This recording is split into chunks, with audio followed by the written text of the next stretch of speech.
Welcome to the Everything Building Envelope podcast. On this show, we discuss topics relating to the exterior building envelope, such as waterproofing, glazing, cladding, roofing, and more. You can subscribe to this podcast on iTunes and Stitcher. For previous episodes, show notes, and bonus video content, check out our website, everythingbuildingenvelope.com. Now, here's your host for the Everything Building Envelope podcast, Paul Beers. Welcome, everyone, to the Everything Building Envelope podcast. Our guest today is Diana Darling. She's the publisher of the Architect newspaper and also runs a conference called Facades Plus. So welcome, Diana. Thank you. Glad to be here. So could you tell the listeners a little bit about yourself? Well, I am, first of all, I always tell people I'm a transplanted Texan. I've been in New York City for about 30 years, but originally from Grand Prairie, Texas, and not sure how I got up here, but started in how I got into the architecture world. But I started this magazine with William Minking about 13 years ago. It's based on a format out of the UK called Building Design, and there wasn't anything like it in the United States. That was a weekly newspaper-type news editorial publication.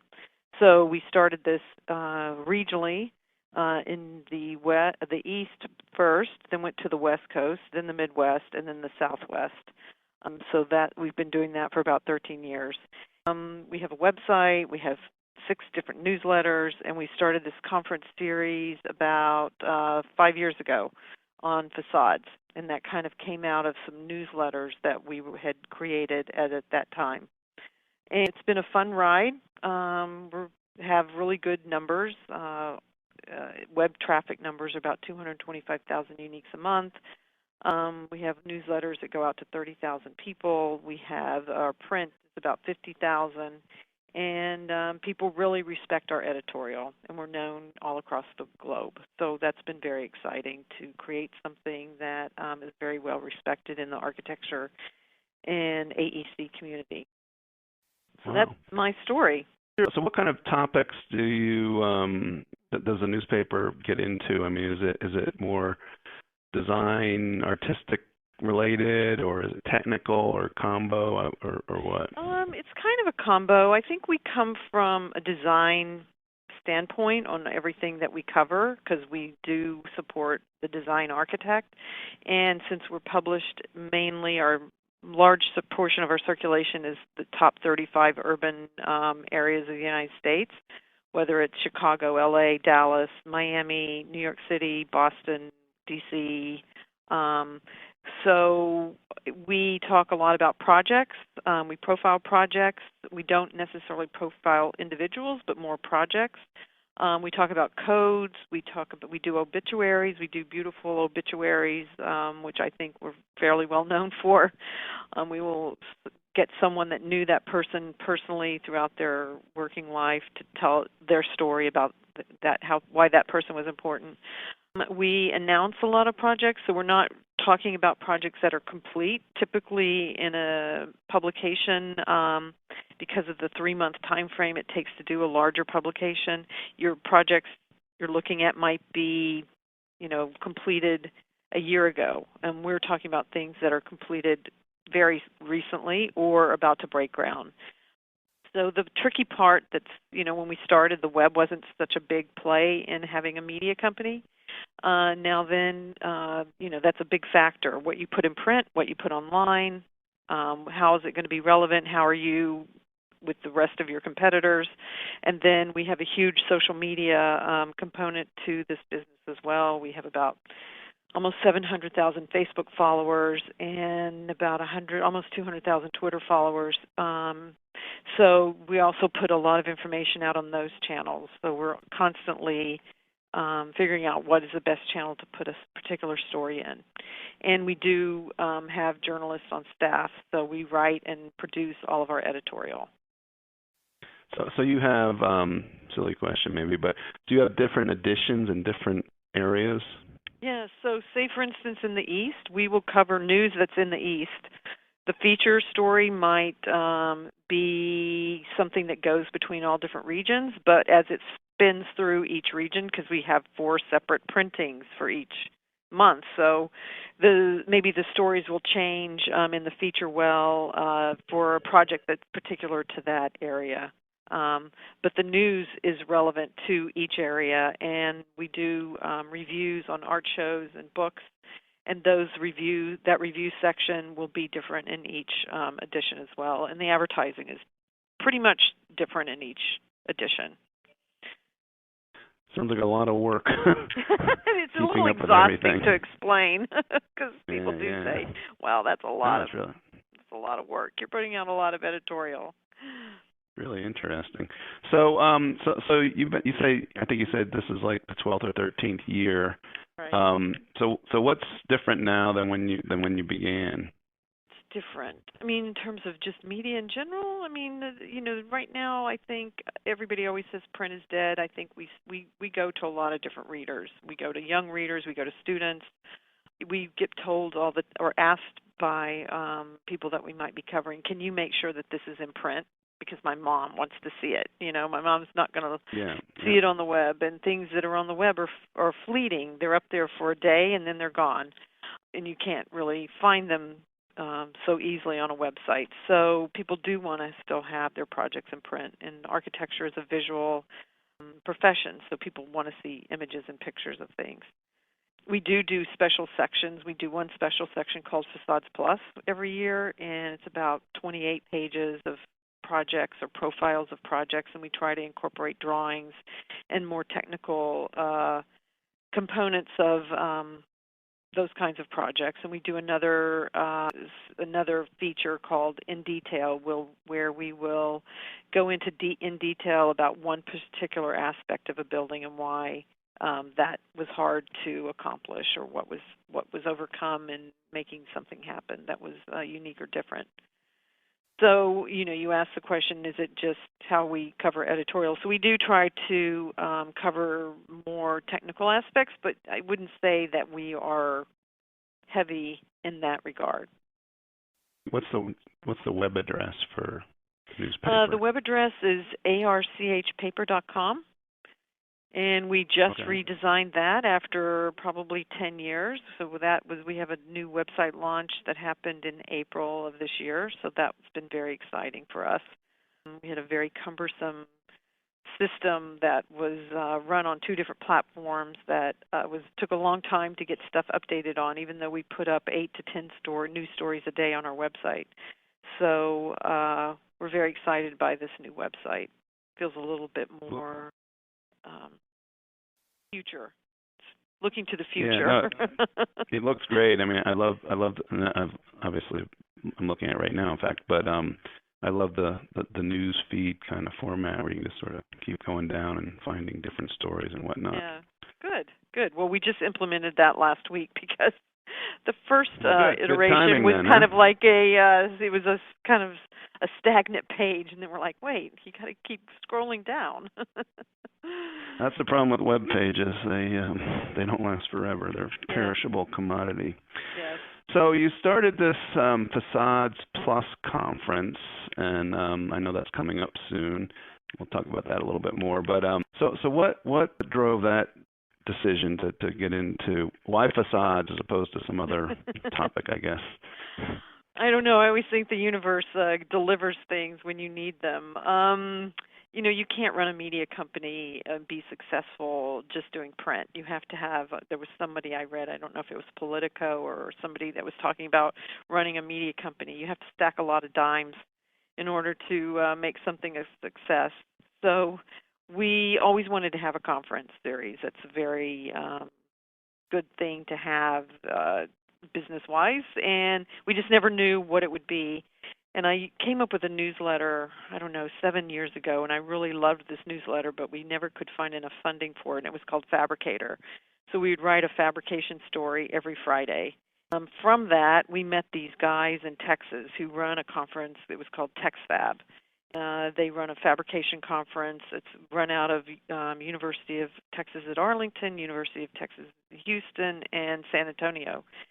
And we asked those guys if they wanted to do that kind of conference in New York, and they had all gone to schools in the East, so they were excited to do that. So we had those guys on board, and then I was working with a custom publishing client called the Steel Institute in New York, and he said, well, I will be one of your top funders if you talk about facades. And I had been running a magazine for him for about 5 or 6 years, and it was all about facades. And so I said, sure. So we kind of mixed this parametric geometry, digital fabrication idea with facades and came up with this conference series. So the beginning year, the first year, it was actually called Collaboration. During that first year, I ran into Mick Patterson. Some of your listeners may know who he is. He was at Enclose for a while, and now he's moved on. But Mick Patterson became one of our partners, and he said there's too much noise in this facade arena. People don't really know what collaboration means, so we need to change the name. So we changed the name to Facades Plus after the first year. And that's when it kind of morphed into what it is now, which is a 2-day symposium in 3 cities every year. And then we started, we just thought you just can't get enough facades, so we started a breakfast series, and that's what we're bringing to Kansas in the middle of September, on September 15th. And we do the breakfast series in 4 or 5 different cities across the country every year. We did D.C. this year, Boston. We're going to Kansas City. San Francisco is in December, and then we will be in Dallas mid-October with a 2-day conference. We've been doing that for the past 5 years, and it's been very, very successful, and people really like it, and it's a great way for people to network amongst themselves, engineers, facade consultants, contractors, architects, manufacturers that are supplying materials and products for the facade business. So sometimes we call it a facade love fest. Sometimes it just, the energy level gets into this at a certain point during the day where everybody's just having such a great time networking, and it's running on all cylinders. So it works really well, and we're able to deliver something and pull this whole community together. That I think that's what I give back as a publisher and creator of this event. So it sounds like the first name, although maybe not specific, Collaboration is probably pretty good, because it sounds like there's a lot of collaborating that goes on in these events. There is, excuse me, and there's people come back and attend them multiple times. And, we know that people walk away with new work and new relationships, and I think that's really great. I mean, I love supporting business on many different levels. So that makes me happy that those things do happen. And, I don't think it's a surprise to anybody that there is so much interest in facades these days. I always say you can make or break a project with the success or, I guess, failure of your facade. And I know that it is a really big topic of interest. So it is, and like I say, I think the universe. You asked why we picked that particular topic, and it wasn't a lot of research to say, what's the best thing that will be the most successful for us at this time. It just kind of all came together and just kept morphing into the next thing and the next thing. And we have a great team here of people that I've been working with on programming and event planning and graphic design and event registration. We do all of that in-house, and I think none of us knew how to do this prior, and we've learned how to do it, and I think we do it pretty well. So we keep our attendees and our sponsors happy, and they just want to keep coming back. What kind of content is offered in a typical conference? Is it again, I guess the same question as the paper. Is it more design related or technical or combo or what? We always try to have a mix. In Kansas, we always partner with a local architecture or engineering firm in each city, because we don't pretend to be experts in this topic, and we try to partner with experts in order to say, okay, what's happening in that particular area? So, for example, in Kansas coming up, we're partnering with Zaner and Helix Architecture and Design. Zaner, is based in Kansas. They have participated in other of our conferences, and they were very excited we were bringing this to Kansas. So the morning series has 3 topics, and then there's 3 people that usually talk about those 3 topics. So we usually have like 9 speakers on the morning series. So this topic is materials and surfaces crafting a facade. This is talking in particular about Kansas redesigning downtown, and then parametric facade optimization at all scales. We do try to talk a lot about the digital part of designing a facade, because I think you can do more complex projects if everything is working from the architect to the engineer to the contractor to the fabricator through a digital process. So we are always trying to, help people understand that. And then Zaner is giving a workshop in the afternoon on site at their facility that they'll follow up with and do their own thing. So if anybody wants to sign up for that, there's only 20 spots that are available. I don't know when this is airing, so I don't know how relevant this is for September. But you know what? And I don't know when it's airing either. It's gonna so actually September. It's not going to come till probably after September. So September 1st about today. Dallas. Yes. But you know what? That's good, because we're still getting a good overview of of how things work. But yeah, let's talk about Dallas, because that's probably more in tune with what people will be. Let me just go to that one. Yeah, that was the one I actually pulled up on the internet. So the 2-day conference sort of works in a different way, because it is 2-day. The first day is a symposium with a whole, we call Methods and Material Gallery, where we have anywhere from 30 to 45 gallery tables of manufacturers. We have 2 keynotes. Generally, the morning keynote is from either Europe or it's from outside of that area, because we feel like architects and engineers always hear from the same people if we pull from a local market for that. And we have people that come in from all across the country and even internationally for these 2-day events. So we want to make sure that the keynote's high profile enough that they'll really draw and have something interesting to say. So we have Marion Weiss from Weissman Freddy, who will be speaking, and they have a project in Dallas that they're currently working on, the Marshall Family Performing Arts Center. So she'll probably be talking about that. And we have about 20 presentations or speakers throughout the day at most of these events. So what kind of I'm sorry. No, I was going to ask you about who attends, but if you want to keep going. So typically, let me just give some highlights of what Dallas is. We always try to bring somebody in from the city to speak to sort of set the tone for the day. So we have Teresa O'Connell from the city of Dallas speaking, as I mentioned, Marion Weiss. We have a Preserving Texas, because we always try to talk about retrofits and reuse, because that's a big topic and a big opportunity happening across the United States. We have things, about regional facades, because, these are all regional issues that's one thing, having them in all these different cities. People have different demands and concerns across the region, weather-wise. So we talk about that. Let's see. What else? And we always try to bring in a developer to talk about a developer's point of view in that particular area. We have Jeff DeBruin from Trammell Crow speaking in the afternoon. And then we have a cocktail party at the end. We try to have some fun. We have a cocktail party the night before. We have a cocktail party after the event. And then the second day, we have workshops. So we have typically 6 to 8 workshops. Some are hands-on. We call them labs, where we will have the leading people doing parametric design, Grasshopper, Rhino.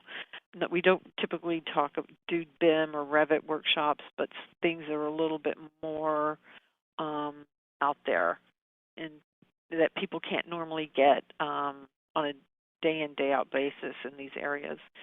So we have the lab workshops, and then we have dialogue workshops. So it's a 2-day event, and we typically get about 100 to 150 people participating in the second day.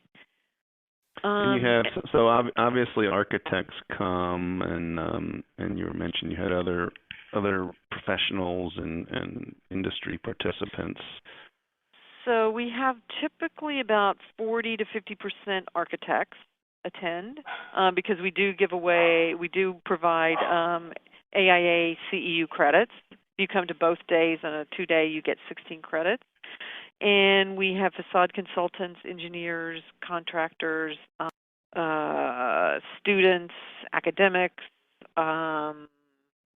manufacturers. So it's pretty much anybody, developers, anybody that's in the built environment that's particularly interested in the facade of the building will attend this event. And we really work hard to make sure that we have a cross-section of those types of people at each event.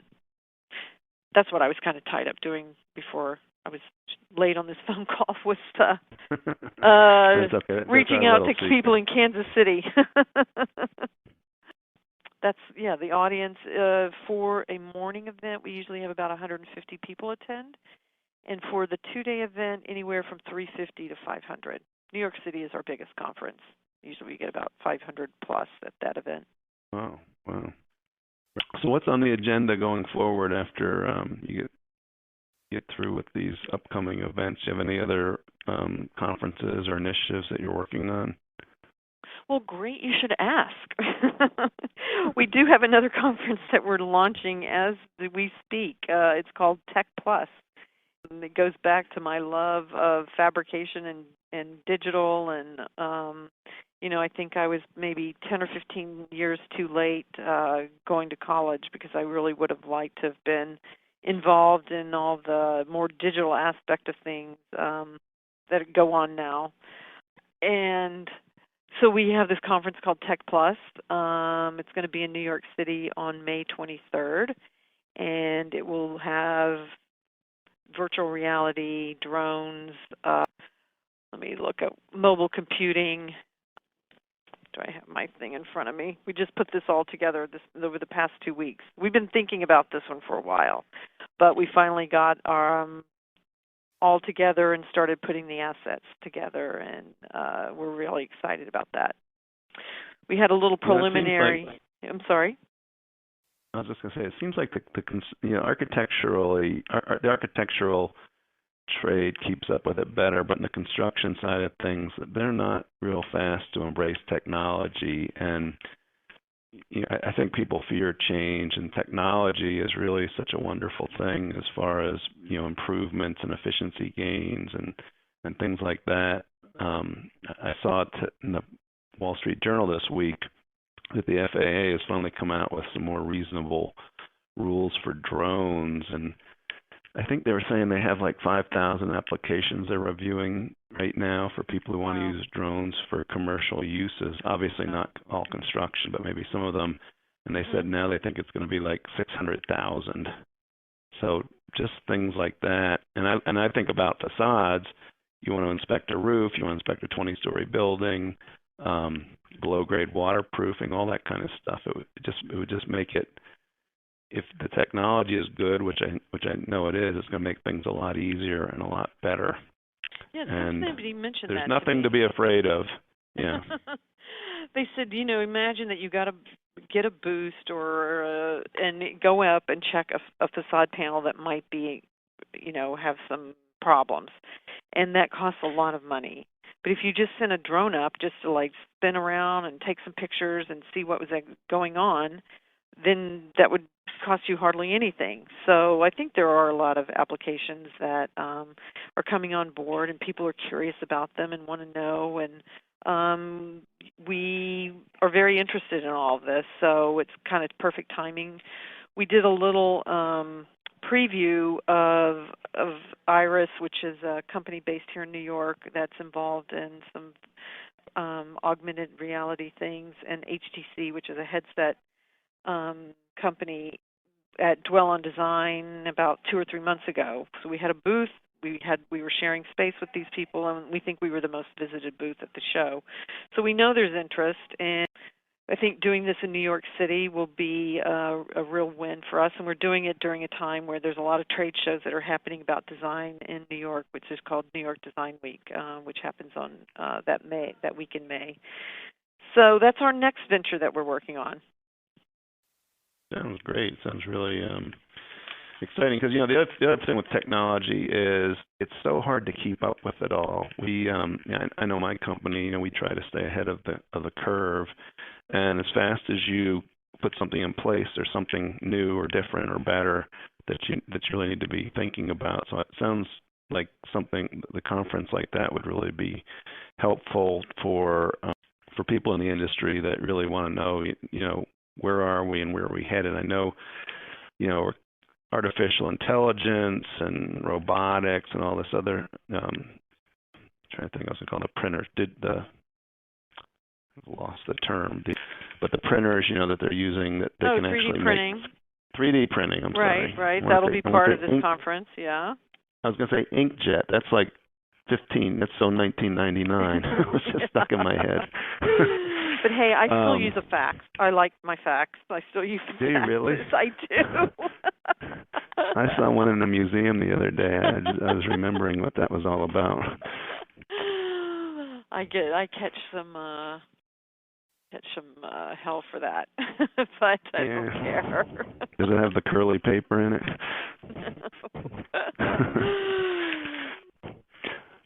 So what have I forgot to ask you? Did you have any other curious questions?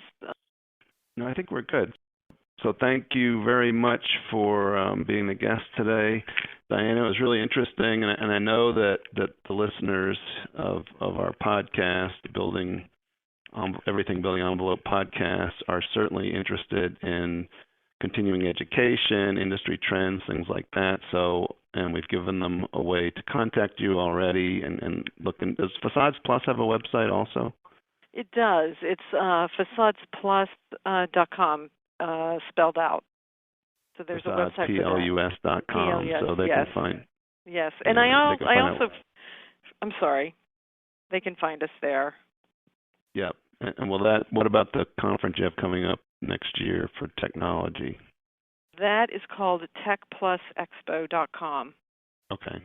And I did forget to mention something else that we have been rolling out. We created an app for continuing education learning called CE Strong, so you can download the app on the iTunes Store, CE Strong, and take, we have about 9 hours of AIA credit for architects and designers on CE Strong, so you can look at that as well.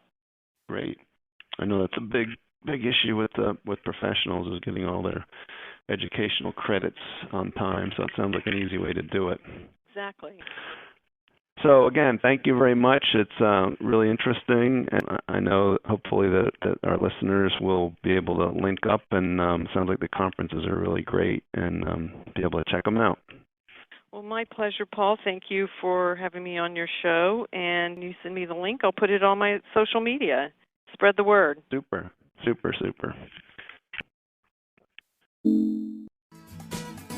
Thanks for joining us today. Please subscribe to this podcast on iTunes or Stitcher. For more information on the Everything Building Envelope, previous episodes, show notes, bonus video content, and much more, check out our website, everythingbuildingenvelope.com.